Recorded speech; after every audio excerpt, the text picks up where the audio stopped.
He was a poor mechanic who'd never been on a blind date before. Nervous, sweating, holding a single rose he bought with his last few dollars. He sat down at the wrong table, and that mistake changed his life forever. He had never done this before. Ethan wiped his greasy hands on his jeans before entering the restaurant.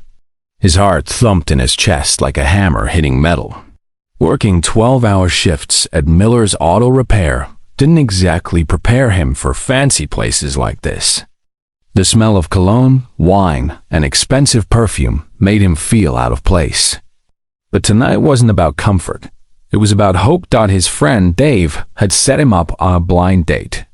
"Bro, she's nice, down to earth," Dave promised. "Just be yourself." So here he was, shirt ironed, boots polished, a single red rose trembling in his hand. He checked the message again. Table 9 at 7 p.m. and squinted across the softly lit room. Numbers sat on each table, but his nerves blurred them together. Then he saw her, a woman sitting alone near the window, wearing a light blue dress and a warm smile. He took a deep breath and walked toward her. "Hi," he said, clearing his throat. "You must be Jessica?" She looked up, a little surprised.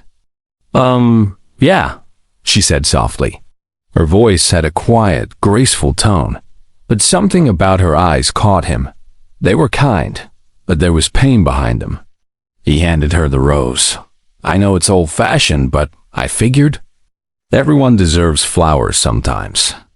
Her smile grew. "That's really sweet. No one's ever done that for me." Ethan sat down, trying not to show how nervous he was. "So, you come here often?" he joked awkwardly. She laughed gently. "Not really. I don't go out much."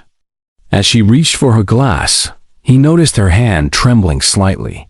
Then he saw the wheelchair beneath the table, sleek, black, barely visible under the tablecloth. Ethan froze for a second, not knowing what to say. But she looked embarrassed, so he quickly smiled. "You know, I almost didn't come," he said. "My car broke down. Ironic, right? Mechanic with a broken car." She giggled. "That's definitely ironic." The conversation started flowing. She told him about her love for art, the books she read, and how she dreamed of designing accessible buildings for people like her. Ethan told her about fixing cars, about his late father who taught him that honest work builds honest men. They talked for hours like old friends rediscovering each other. When the waiter brought the bill, Ethan quickly reached for it. But before he could, a tall man in a black suit walked over. "Miss Collins, your father's waiting outside." Ethan froze. Collins. That name sounded familiar. She looked uncomfortable. "Thanks, Richard. I'll be right out."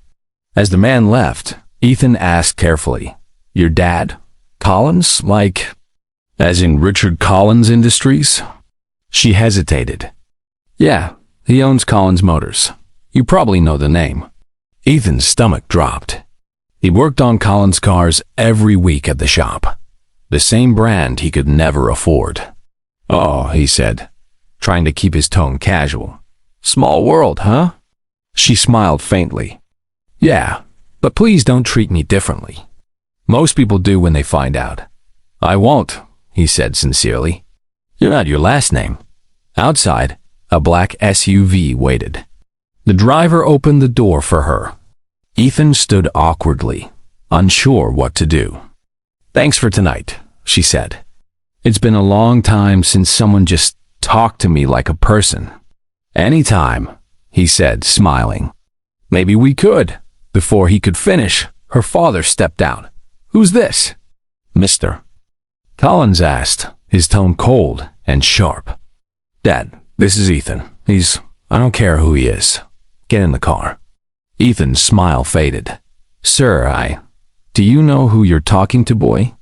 Collins snapped. "Stay away from my daughter." Jessica looked horrified. "Dad, stop." But the older man's glare was like a blade. "You think she's some charity case? Go back to fixing cars." Ethan clenched his jaw, but said nothing. He just nodded slowly and walked away. the rose still lying on the table behind him. The next few days, Ethan couldn't stop thinking about her. Her laugh, her kindness, her quiet courage. He didn't even know how to reach her until one day, a silver car pulled up to his workshop. Jessica rolled out, smiling. "Hey, mechanic boy." He grinned. "Hey yourself. What are you doing here?" "Getting my dad's car fixed, but mostly to say sorry." "You don't owe me an apology." "Maybe not, but I wanted to." As he worked on the car, she stayed, talking to him, laughing, even helping by holding tools in her lap. It felt natural, beautifully normal. But that moment was short-lived. Mr. Collins arrived unexpectedly and saw them together again. His face went red with fury. "Jessica!" "Get in the car, now." "No, Dad. I'm not leaving." "You think this man can give you the life you deserve?" Ethan stood up, covered in grease, his voice calm but firm. "Maybe not, but I'll give her respect, something money can't buy." Mr. Collins sneered. "You're fired." Ethan blinked. "Excuse me, I own this shop. Didn't know that, did you? You're done here." He walked away, leaving Ethan standing there in shock. Days turned into weeks.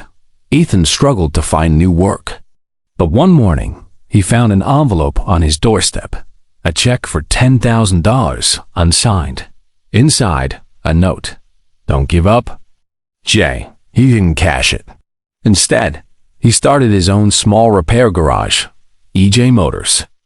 It was rough at first, but slowly people came. Honest work, fair prices. And one day, a sleek wheelchair rolled up again. "Still fixing cars?" Jessica teased. "Still breaking hearts," he said with a grin. Her father was with her this time, older, humbler. Mr. Collins extended his hand. "Son, I was wrong." Ethan shook it firmly. "No hard feelings, sir." Jessica smiled, tears in her eyes. "Told you he was different." Years later, EJ Motors became a trusted name because the mechanic who once sat at the wrong table found the right person. Sometimes life's best moments come from mistakes. The wrong table, the wrong turn, the wrong timing. But the right heart will always find its way. No matter how broken, no matter how poor, no matter who tells you you're not enough.